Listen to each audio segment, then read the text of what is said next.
بسم اللہ الرحمن الرحیم۔ شروع اللہ کے نام سے جو بڑا مہربان اور نہایت رحم والا ہے۔ مجھے لگتا ہے کہ کامیابی کی ایک صورت یہ بھی ہے کہ ہم کسی کی دعاؤں میں رہ جائیں، اور سب سے بدترین خسارہ یہ ہے کہ ہم اپنے رویوں اور عادات کی وجہ سے کسی کی دعاؤں سے نکل جائیں، منفی ہو جائیں۔ کوشش کریں کہ اپنے اخلاق اچھے رکھیں تاکہ بنا کسی وجہ کے بھی دعاؤں میں یاد رہ جائیں۔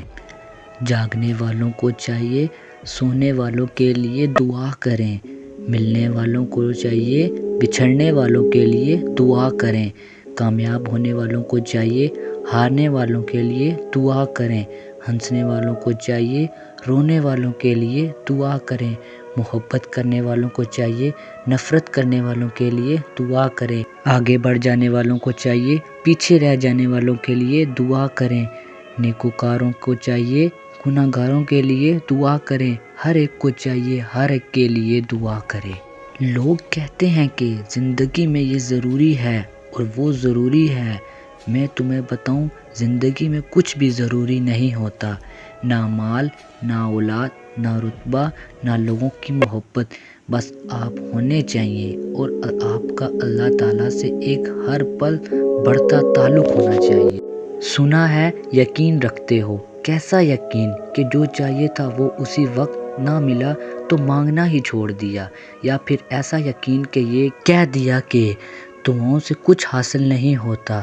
یقین یہ تھوڑی ہے کہ جب مانگا ہے تب ہی ملے، یقین تو یہ ہے کہ دعاؤں کا سلسلہ یہ سوچ کر جاری رکھا جائے کہ جب اللہ چاہے گا تب ملے گا، پھر دیکھنا سب ملے گا اور ضرور ملے گا۔ دل کی ہر بات نہیں کہی جا سکتی، شاید اسی واسطے ہی خدا نے خاموش آہیں اور سسکیاں بنائیں، آنسو پیدا کیے، طویل نیند بنائی، اور اسی خاطر ہی بے کیف مسکراہٹ اور وقت الوداع ہاتھوں کو ہلانے کا سامان پیدا کیا۔ اگر آپ کو کوئی کہے کہ میرے لیے دعا کیجیے گا تو واقعی کیجیے گا، کون جانے اس لمحے دنیا اس کے دل پر کتنی بھاری پڑ رہی ہو اور آپ کی دعا اس کی زندگی میں کوئی معجزہ کروا دے۔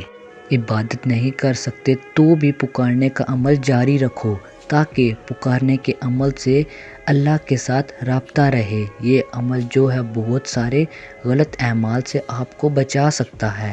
اعمال کے کتنے ہی شعبے ہیں، یعنی سماج کو متاثر کرنا اور اپنے آپ کو متاثر کرنا۔ خدا کے نزدیک عمل کیا ہے؟ ان شعبوں کے لیے اللہ کو پکارتے رہا کرو تو آپ کو ان سے نجات حاصل ہو سکتی ہے۔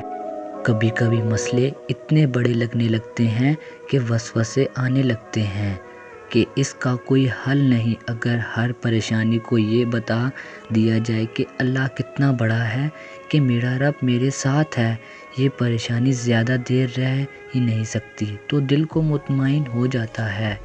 پریشانی کا حل یہی ہے کہ اللہ سے بات کریں، اللہ سے مانگیں، اللہ پر چھوڑ دیں، اللہ پہ بھروسہ رکھیں، اللہ سے کہیں اور کہتے رہیں۔ وہ سب جانتے ہوئے بھی سنتا ہے، اور وہی تو ہے جو سب سے زیادہ تمہیں سمجھتا ہے۔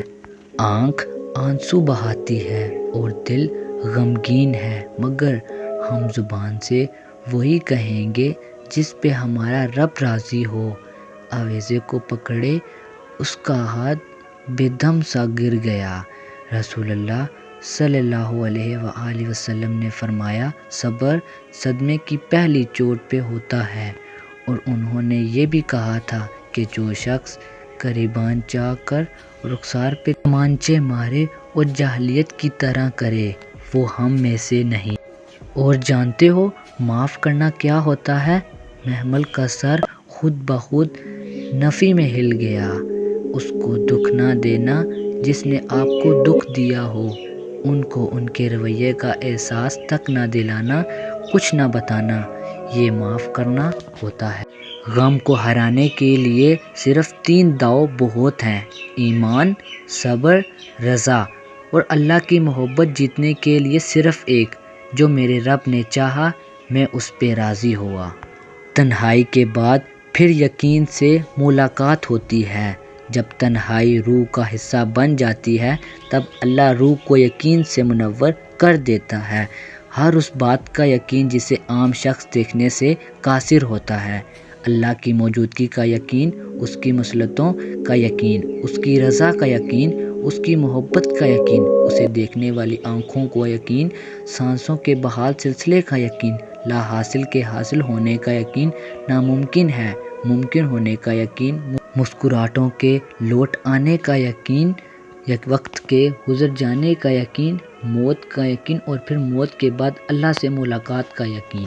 آپ کی معافی کبھی بھی دوسرے کی تکلیف کا کفارہ ادا نہیں کر سکتی۔ ہاں، آپ ضرور مطمئن کر سکتے ہیں اپنے دل کو معافی مانگ کر، اور سامنے والا شاید بڑا دل کر کے معاف بھی کر دیتا ہے، مگر شاید مقام وہ نہیں رہتا پھر جس پر آپ رہ چکے ہوتے ہیں، نظر سے گر جاتے ہیں یا کہیں نہ کہیں دل سے اتر جاتے ہیں۔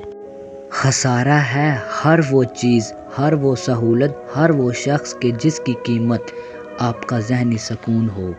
اے جلد راضی ہونے والے رب، معاف کر دے اس بندے کو جس کے پاس دعا کے سوا کچھ نہیں۔ وہ جانتا تھا کہ تم مانگنے کے بعد شک میں رہو گے، اس سلسلے اس نے قرآن میں یہ بات لکھ دی ہے کہ مجھ سے مانگو میں ضرور قبول کروں گا، تاکہ جب جب تم پڑھو تو سکون حاصل کرو۔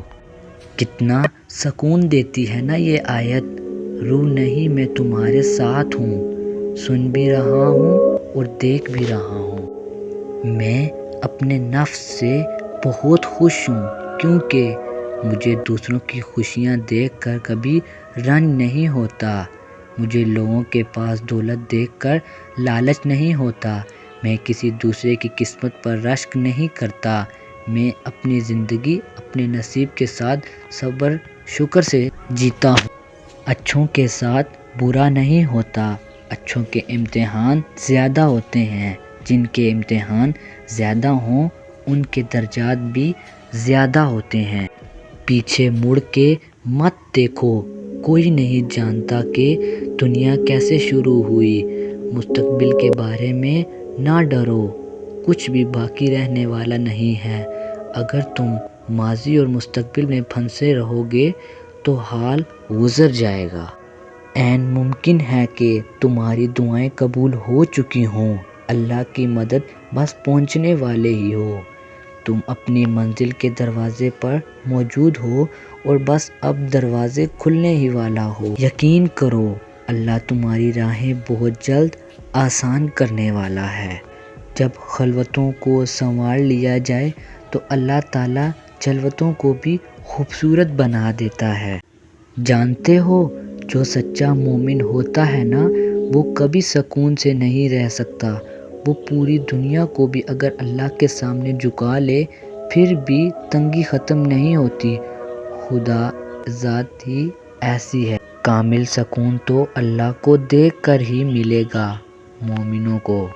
اگر آپ کو میری یہ ویڈیو اچھی لگے تو اسے زیادہ سے زیادہ لائک اور شیئر کریں، ایسی اچھی ویڈیوز کے لیے چینل کو سبسکرائب کر دیں۔ انٹل نیکسٹ ٹائم، اللہ حافظ۔